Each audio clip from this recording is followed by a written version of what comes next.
Jesu Kristu oyinkosi Baba.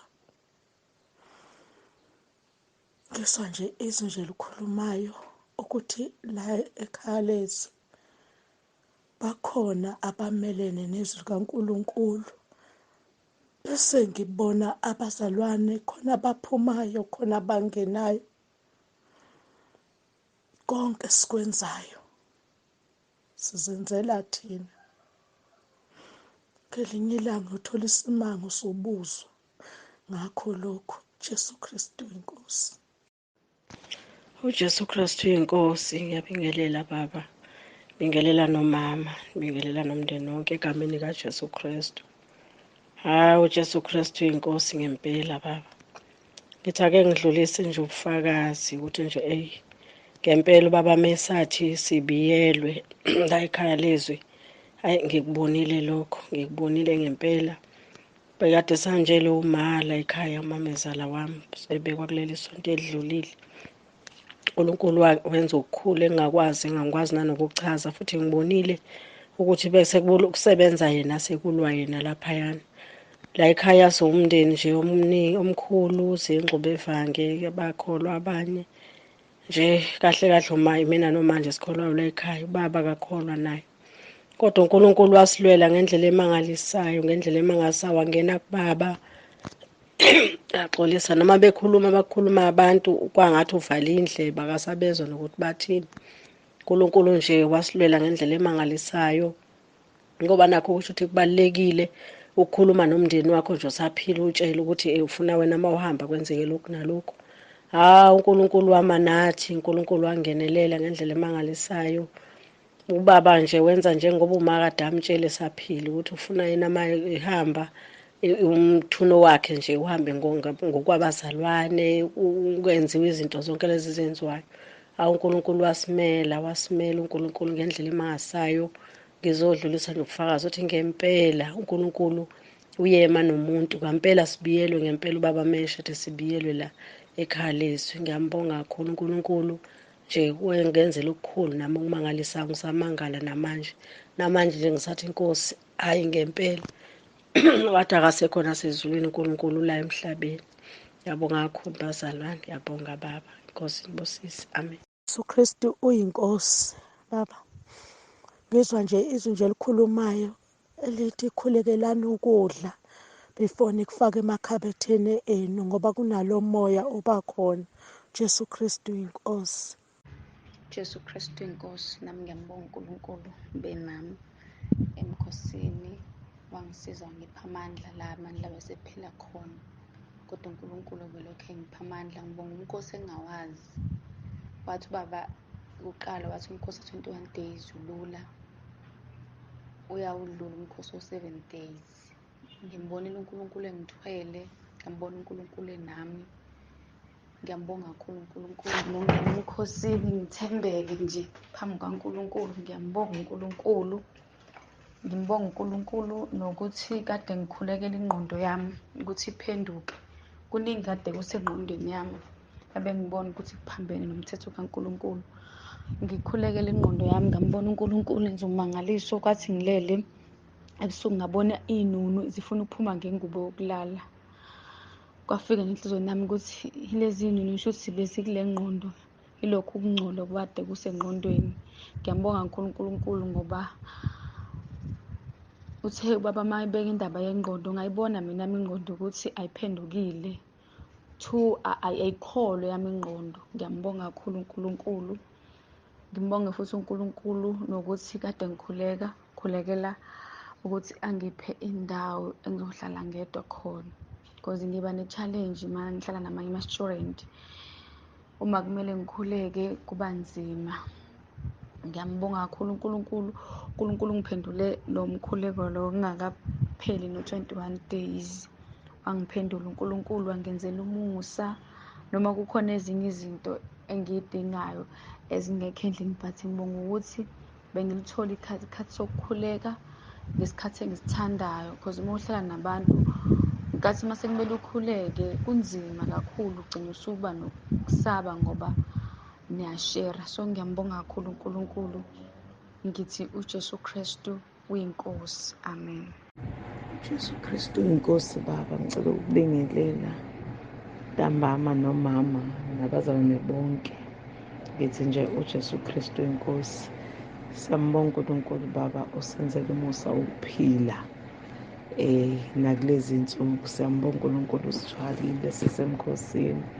Hey nami baba bengiqala ukuba semkhosini omude kangaka, ngangena nje ngisaba ngithi nje Nkosi yami ngabe kuzokwenzeka yini, ngoba nje baba umkhosi nje ngiyawusaba nje, kodwa yazi uNkulunkulu wangithwala ngabona kuhambeka nje kakhulu. Wangithwala uNkulunkulu, kuningi engufundile ngenkathi ubaba efundisa ngokuphenduka, especially ngokuphenduka kumoya. Kuningi engikufundile baba, kuningi uNkulunkulu abengifundisa khona through iy'mfundiso zakho baba. Ngiyambonga kakhulu uNkulunkulu, ngase uNkulunkulu angasisiza baba, asigcinele wena ninomama, anandise ley'nsuku zokuphila. Baba ngicela nje ukubonga uNkulunkulu ngento angenzele yona Friday. Bengihamba nomfana wami lo mdala ngiyomkhokhela lapha esikoleni ZCPF, iy'fundo lezi zasemanzini afuna ukuzenza. Baba ngimbonile uNkulunkulu engithwala. Bengithi ngizofika ngixoxe naye lo wamlungu ngikhiphe imali engaphelele, ngoba bengazi ukuthi fanele ngikhokhe u-12.5 courses u-6 zona. Mase sifika laphayana umlungu esesichazela wathi hhayi asikhokhe, fanele sikhokhe u-10.9. Ngingambonga uNkulunkulu baba, ngakwazi nje ukuthi siyikhokhe yonke. Waqalisa nje ukufunda, uqalile nje ukufunda ngomhla 29. Ngambonga uNkulunkulu, ngambona uNkulunkulu esithwala baba, ukuthi masisekhaya leZwi kuningi uNkulunkulu asenzela khona okuhle. Okunye ukubona ukuthi yazi-ke lokhu bengingakudeserve, kodwa uNkulunkulu ungenzelile khona.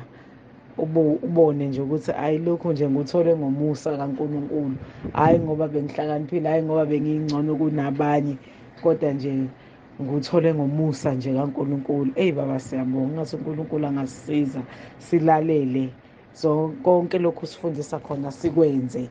Kusemkhulekweni yami nje ngangibhalile kwi-list yami nje, ngifisile enhliziyweni ukuthi ngiyafisa ngathi imali ngahlangana umfana amahamba ayofunda. uNkulunkulu ngimbonele ngithwala engenzela umusa, yahlangana imali. Engikukhulekelayo nje kakhulu engangubhalile kwi-list, ngangithe uNkulunkulu ngicela andise ukukholwa kwami. Ngiyambona uNkulunkulu uyangisiza. Ngiyambonga kakhulu baba uNkulunkulu. Ngithi nje uJesu Kristu inkosi. uJesu Kristu inkosi mfundisi. Ngiyabingelela kuwena kumama ekhaya, bazalwane bonke ekhaya leZwi endaweni yendlu kaJehova kuyabonelela. Hhayi cha mfundisi, ngiletha nje ubufakazi, ngizwe omunye umama la ekhuluma ngobufakazi. Kahle hle bengithi mhlawumbe nje ngizoyihlalela nje, ngoba vele izimpi zona into esesiyijwayele, kodwa sengithi nami ake ngibuthuke lo bufakazi, ngoba bucishe bufane nabushoyo bokuthi emveni komkhosi kuye kube khona izimpi. Sike sahlaseleka la ekhaya ngempi besibhekene nayo. Ekuseni nje ngabo-5 sizwa kukhala into eminyango engathi kuyanqamuka. Nginganaki futhi kungafiki ukuthi ingabe yini le yenzakalayo. Izijike lento ize ngala kuleli toilet lethu leli. Bese ngithi ake ngilunguze, mangithi ngiyalunguza manje kunamaphehlakazi kavalile, awakwazi ukubona kahle. Bese kuthi nje angithi nje wenzani?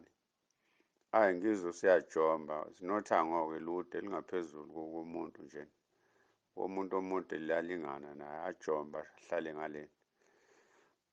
Bese ngithi ake ngiphume ngiyobheka. Mangithi ngiyaphuma ngiyabheka amapayipi ekhopha, hhayi ulwa nawo umfowethu lo ongabokabani, angimazi nokuthi angimbonanga nokumbona.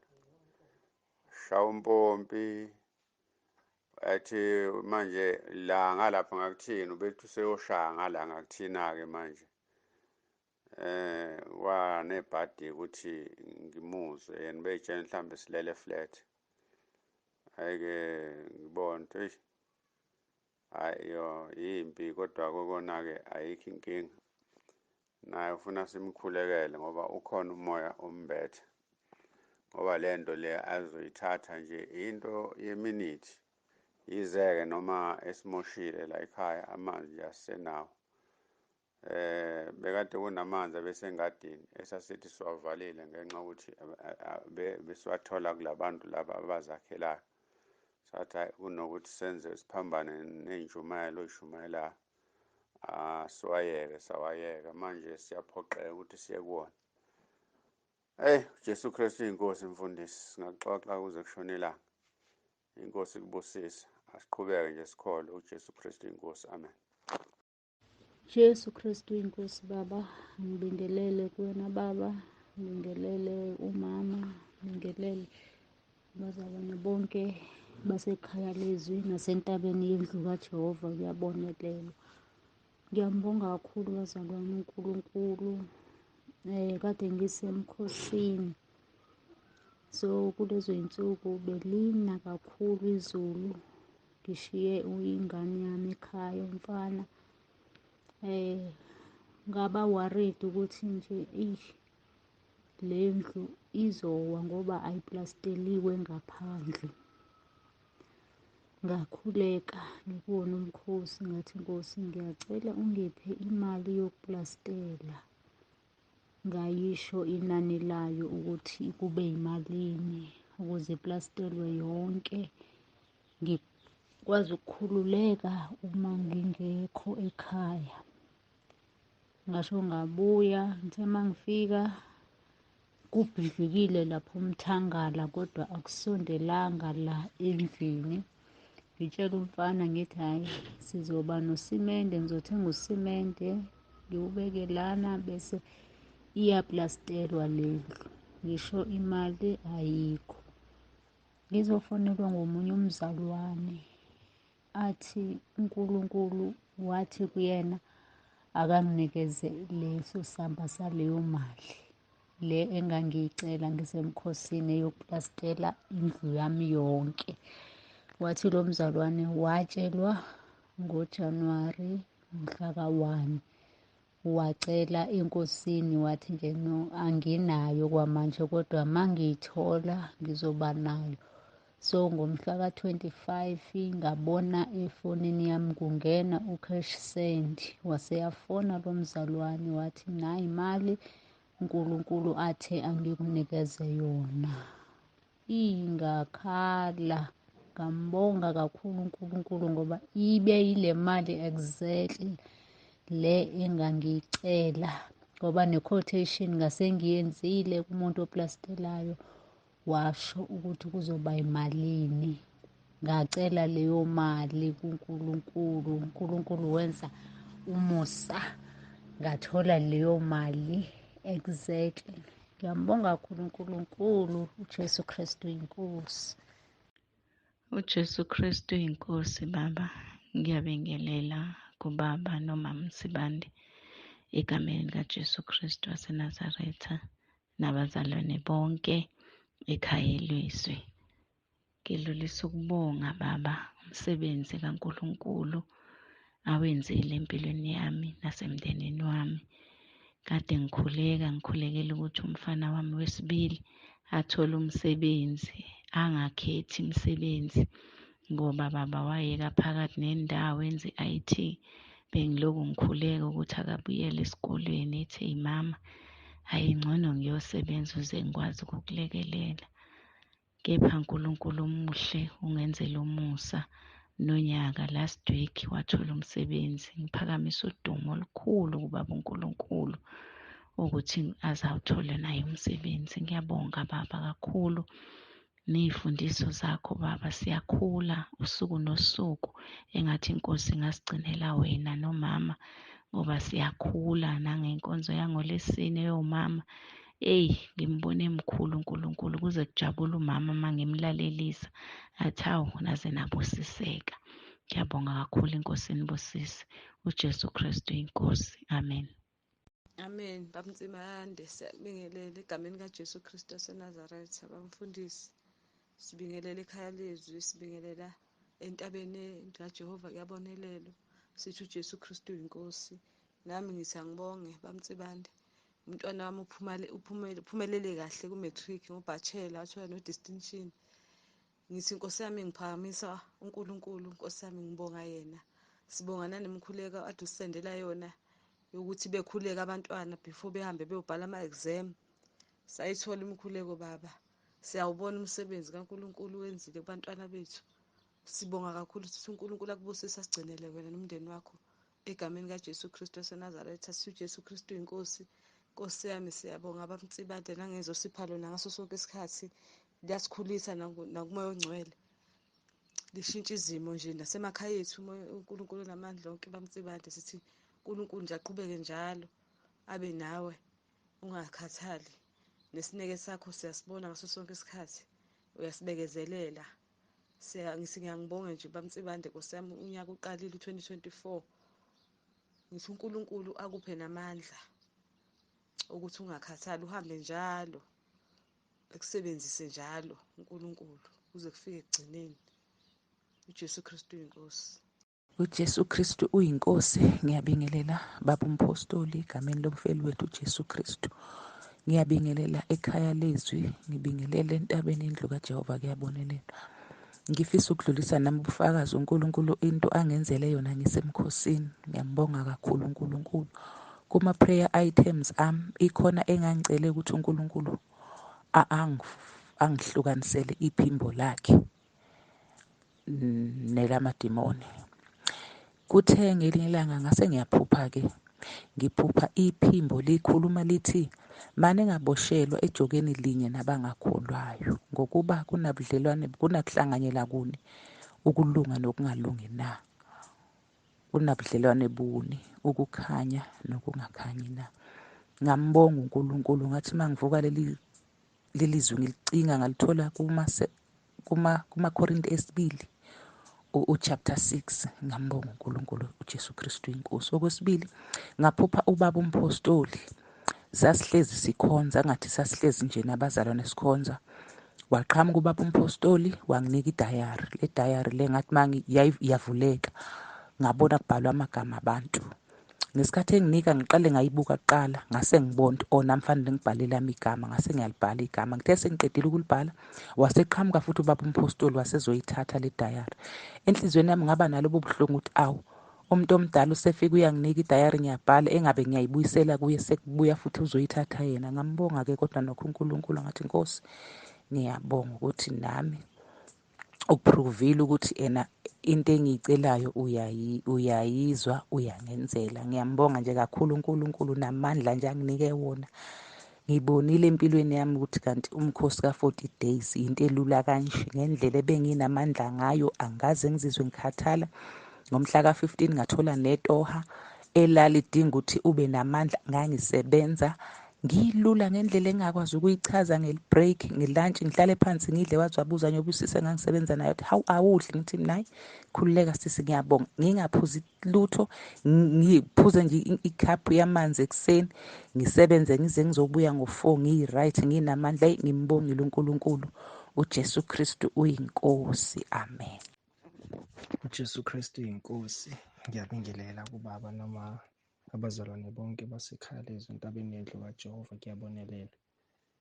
Ngifisa ukufakazela inkonzo yanamhlanje laba besethinta khona izenzo chapter 16 uPawula noSila la bedumisa khona uNkulunkulu.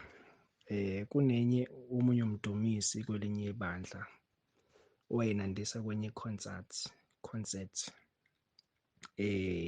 yabantu abangakholwa, kuyaphuzwa, kwenziwa yonke into. Ngakhumbula amaHubo 137 uverses 4 othi, siyakuhlabelela kanjani ihubo likaJehova kwelinye izwe na? Kwase ngibuleka abaseKorinte besibili kumina chapter 6 uverses 14 to 16 ukuthi umzalwane ukwenza kanjani lokhu, ukuthi athathe izitsha zethempeli ayohlabelela ngazo kwikhonsethi yezwe la kuphuzwa khona utshwala, abantu bafake ominisketi benze yonke into, enze u-extra cash. Bathula bathini ebandleni? Kwase kuphinda ngibuleka uJeremiya 48 verses 10 othi makaqalekiswe owenza umsebenzi kaJehova ngokunganakekeli, aqalekiswe nogodla inkemba yakhe kulo igazi.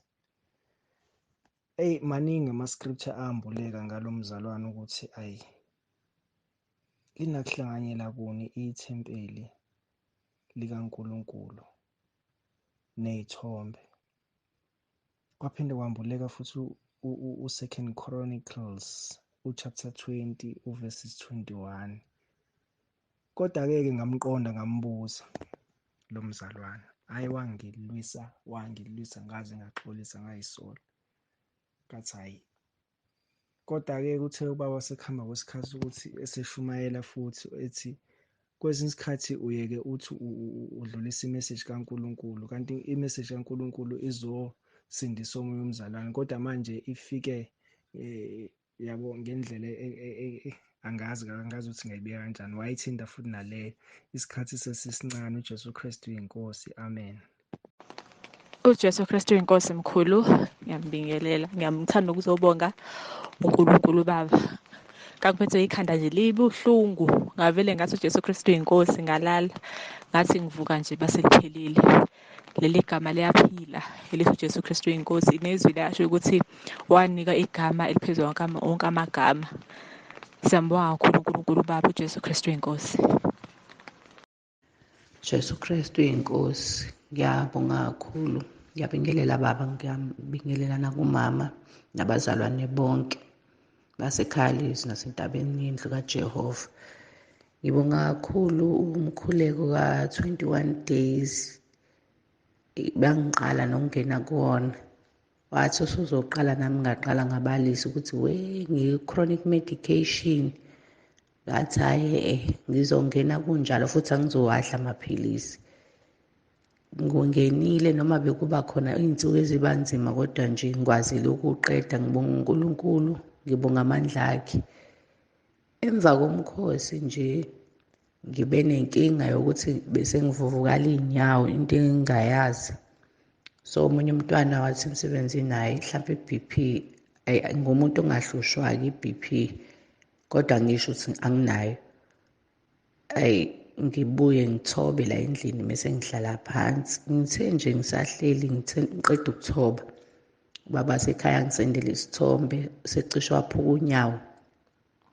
Imoto ilokhunjani, lo mshini lo abalayisha ngawo etruckini uvele wahamba phezu konyawo lakhe, kodwa-ke utshengisa ukuhuzuka. Ngiyamthemba futhi uNkulunkulu ukuthi akaphukanga, uthintekile nje onyaweni, engathi uNkulunkulu bengasiqinisa sisize. Ngiyabonga kakhulu nje baba, ngiyabonga ukungena ekhaya leZwi ngoba kungifundisa izinto ey'ningi ezinye bengingazazi. Mina nje umkhosi ngangingazi ukuthi ngibamba u-day and night, ngangivele ngithi nje hhayi Nkosi angifile.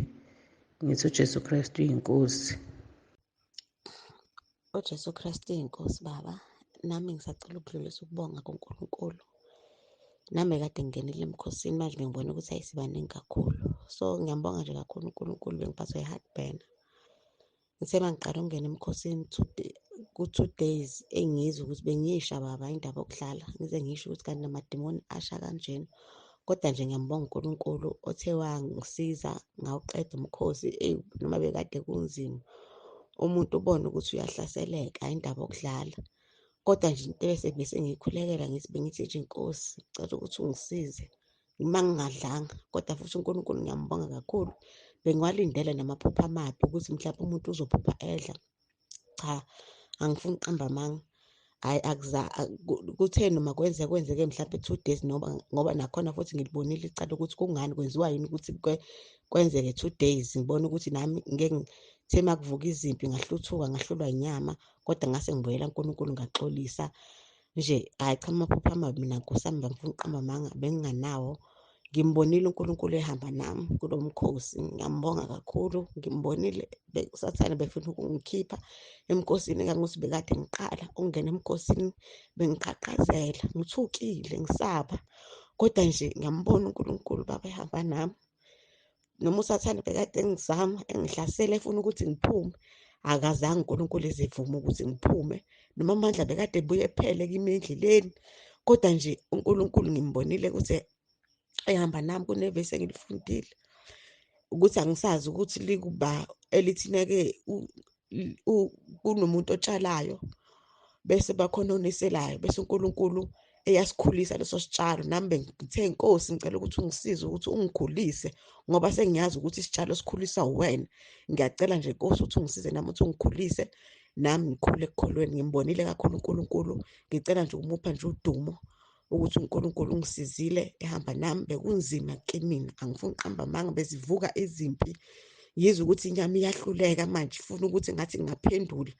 Kodwa nje uNkulunkulu bengisiza, ngizwe ukuthi uSathane ufisa ukungikhipha, kodwa uNkulunkulu ungisizile. Nanokuthi babe heartburn ihambile, ukudla okubaba sengiyakudla, bengiyisha ngihlanza, kuphuma ezinye izinto ngihlanza, ngisha ngize ngithi amadimoni kade nawo asha kanjena, bengiyisha. Ngilokho ngishilo ukuthi uJesu Kristu inkosi, ngingalali ngihlanza. Kodwa nje after 21 days nga-right, ngidla nje ukudla, ngisho futhi nga-recover fast. Bongeke uze usho nokuthi bengingena 21 days ngikhuluphele. Manje yonke into yami i-right, uNkulunkulu uyangiphendula. Ngiyabonga kakhulu, udumo lonke ngilupha yena. Siyabonga nakuwe baba Mtsibane. uJesu Kristu inkosi yethu. uJesu Kristu inkosi. Ngicela ukubingelela kubaba uNtsibande, ubaba uMphostoli Ntsibande, umama uMphostoli Ntsibande. Ngicela ukubingelela ekhaya leZwi nasentabeni indlu kaJehova kuyabonelelwa. Baba uMphostoli, ngiyaxolisa kakhulu, ngiyazi ukuthi unomsebenzi omningi. Bengisacela baba ukuthi uma bekhona abazalwane baseBhulwa abakhona ngala abasentabeni indlu kaJehova kuyabonelelwa, bengisacela baba ubaba asixhumanise nabo. Sinesifiso sokuya ephasikini. Besicela ukuxhumana nabo sizokwazi ukuzwa ukuthi banayo yini imoto e-straight ezohamba mhlampe abazoyiqasha, noma kuzogitshelwa amatekisi. Makugitshelwa amatekisi sizocela ukuhambisana nabo ngoba indlela asiyazi. uJesu Kristu inkosi. Ngiyabonga baba, amen. uJesu Kristu inkosi baba. Ngiyacela ngibaba ukudlulisa leli phupho elaba isixwayiso kimi. Ngaphupha ngisenhlanganweni ezepolitiki, kodwa vele-ke bengiyithanda leyo nhlangano, kodwa bengingazigqamisile kangako ngoba bengingasigqoki neskipa sakhona. Kodwa nje bengiyikhonzile nje le nhlangano, bengazi nje uma kuyovota ukuthi ngivotela yiphi, ngoba sasikade silulekiwe ngayo ukuthi iyona i-right, ngoba ayimelani nezinto zikaNkulunkulu, iyayithanda izinto zikaNkulunkulu. Sengiphupha-ke angathi emhlabeni kunzima nje, sekubuyaluyalu kubi, sekuyilona loyo kufanele aphumele obala ukuthi uyiliphi. Kunamasosha-ke ahambe ngena ezindlini ekhipha abantu ukuba baye emhlanganweni yenhlangano yakhe umuntu. Angathi-ke saquba-ke thina, sasiqubile-ke ngoba naningangcingwa nanikhishwa ngenkani. Ma befika besikhipha ngenkani, sinqaba sithi thina, ukanti kuphoqelekile ukuya emhlanganweni. Babengancingi-ke futhi kube sengathi babekwazi ukuthi uyinhlangano yabo. Ngakho-ke kufanele uvele obala uhambe uye emhlanganweni. Uma unqaba wawushaywa, wawukhishwa ngesankahlo. Le nto le yayibuhlungu emhlabeni, kukubi nje, kunzima, kuphithiphithi. Kuwukuthi-ke abenhlangano yakho bayakwazi ukuthi babengaze ngani, angazi. Le nto yaba isixwayiso enhlizweni yami, noma ngingaphumanga ukuhamba, ngagcina nje kunjalo kubuyaluyalu, kodwa yaba isixwayiso enhlizweni yami ukuthi zonke iy'nhlangano zinomoya wakhona, noma ngabe yiphi, zibuswa umoya nje wombuso noma wombusi walomhlaba. Kwaba isixwayiso lokhu kumina ukuthi hey, kufanele ngiqaphele, angikhulumi ngokuvota. Angikhulumi ngokuvota ngoba ukuvota, uma uthanda ukuvota, ngicabanga ukuthi ungakhuleka naleso sikhathi ukuthi Nkosi ngivotele liphi ma sikhona isidingo sokuthi uyovota. Kodwa ukujoyina inhlangano uze uyikhonze uze uziveze kakhulu uma uwumzalwane, angathi kunzima. Lokho nje baba bengicela ukukuveza ukuthi kwangathi singaxwaya. Jesu Kristu inkosi. Ngiyabingelela baba nomama abazalwane bonke ekhaya leZwi entabeni yendlu kaJehova. Ngiyabonelelwa ngithi uJesu Kristu inkosi, uJesu Kristu inkosi. Ngibonge baba ukungena emkhosini, ngibonge uNkulunkulu engithwele. Ngangingenalo ithemba kodwa uNkulunkulu ngambona engithwele ngaze ngaqeda. Ngibonge nokugezwa ngokuvuma izono. Ngalalela omunye umzalwane ekhuluma ngokubhala amagama abantu ayethandana nabo. Ngaba semkhulekeni baba ngikhona emkhosini, ngadabuka kakhulu enhliziyweni yami. Ngibacabanga, ngifisa ukuthi uNkulunkulu angikhumbuze amagama abo ngizobabhala. Ngisekhona emkhosini, ngisekhona emkhulekweni. Ngabakhumbula. Inhliziyo yami yaba buhlungu kakhulu baba. Ngaso leso sikhathi ngezwa kuphuma iphunga emzimbeni wami, ligijima emakhaleni emzimbeni wami wonke. Ngaba namahloni ngisho ngedrobheni ukuthi abantu bayangizwa nginuka. Baba ngiyambonga kakhulu uNkulunkulu ngey'mfundiso zakho osifundisa ngazo ekhaya leZwi. Kuningi baba nasekhaya lami, kubantwana bami, umyeni wami, kuko konke uNkulunkulu ungenela ngohlobo olumangalisayo. Siyabonga baba, uNkulunkulu akugcina, asigcinele wena, akulondoloze. Siyabonga ngey'mfundiso zonke osinikeza zona egameni likaJesu. Siyabonga baba, simnika udumo uNkulunkulu, uJesu Kristu inkosi. Amen. Jesu Kristu oyinkosi. Ngizwa nje izwi nje likhulumayo ukuthi senikhononde kangaki. Bese angathi kumiswa ubaba lana ukuthi uyambona uhleli phansi. Kodwa ngibona umoya kaNkulunkulu ukhuluma ngaye la emlonyeni, ukhafula umlilo wasekhaya ezulwini. Jesu Kristu.